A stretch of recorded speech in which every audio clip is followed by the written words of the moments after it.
Here is your daily news wrap. These are the stories that mattered today. Saba Ali Khan has opened up about her upbringing in a mixed-faith household. She says her mother, Sharmila Tagore, guided the children in Islam after marrying Mansur Ali Khan Patauti, and that Hindu practices were not followed at home. Saba describes this as a conscious choice made to give the family one clear religious identity. She says the approach shaped how she and her siblings, Saif and Soha, were raised. Prime Minister Narendra Modi hoisted the tricolor at the Red Fort this Independence Day in a red Bandhani turban. The choice continues his tradition of picking turbans from different states and weaving styles for the August 15th address. Bandhani, a tie-dye craft rooted in Gujarat and Rajasthan, got a fresh spotlight through the appearance. His speech followed the flag hoisting and the customary 21-gun salute. A United States air traffic controller stopped a mid-air collision after two separate aircraft were found operating under the same flight number. The mix-up put both planes on converging paths before the controller spotted the duplication and redirected one aircraft. Aviation authorities are now reviewing how identical flight numbers were assigned in the first place. The incident has renewed scrutiny of flight numbering safeguards used across busy American air corridors.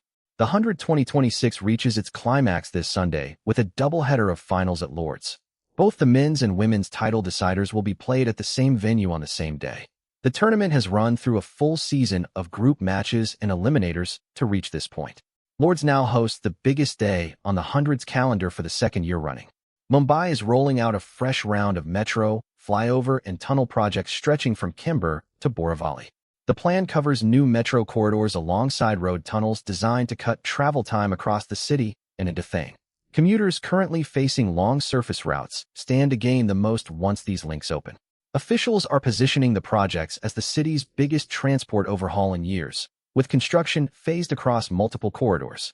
Zepto, founded in 2021 by Stanford dropouts Adit Palicha and Kavalia Vora, is now being tested on whether its revenue growth can outpace its costs. Quick commerce runs on dark stores, delivery fleets, and constant discounting, all of which weigh heavily on margins. Zepto has scaled fast against rivals like Blinkit and Instamart, but profitability remains the open question. Investors are watching closely to see whether its revenue engine can outrun the expense of running quick commerce at scale. German DJ Stephan Bodzin's booking for DGTL India is facing calls for cancellation after old allegations resurfaced.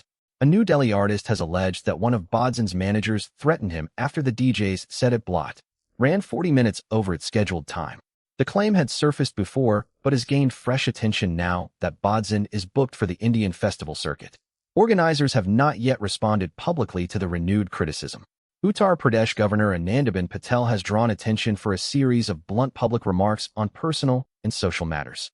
She has spoken against non-vegetarian food and live-in relationships, framing her comments as guidance rather than policy. Patel, a long-serving BJP leader before taking up the governor's post, often addresses students and young audiences directly. Her remarks continue a pattern of the governor speaking as a moral voice on lifestyle choices, beyond her constitutional role.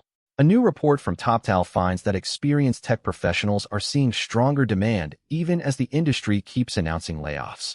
Companies are cutting broader headcount while specifically competing for senior, skilled talent, according to the findings. The report points to a split market. Volume hiring is down, but demand for proven expertise is up. This suggests layoffs are hitting junior and generalist roles harder than specialized, senior positions. Marvel has released a new special look at Avengers Doomsday showing Robert Downey Jr.'s Dr. Doom overpowering Thor. The image marks Downey Jr.'s shift from Iron Man to the franchise's next major villain. It gives fans their clearest sense yet of how Dr. Doom will be positioned as a physical threat to Earth's mightiest heroes. Avengers Doomsday is being built as one of the studio's biggest ensemble films to date. Scientists have confirmed a new monkey species in the Democratic Republic of Congo, nearly 20 years after a mysterious photograph first hinted at its existence. The image, taken in the early 2000s, showed an unfamiliar primate that researchers could not immediately classify. Years of fieldwork and genetic testing have now confirmed it as a distinct species living in a remote forest region. The discovery adds to a very short list of new monkey species identified anywhere in the world this century. Jason Arday, who resigned as a Cambridge University professor last week amid a plagiarism row, has been found dead in London. Arday had been one of the youngest black professors in Cambridge's history before the allegations against him surfaced. His resignation came days before his death, following scrutiny of his academic work. Police have not yet detailed the circumstances, and an investigation into his death is underway. Subscribe to Trending.ai for the day's headlines every evening.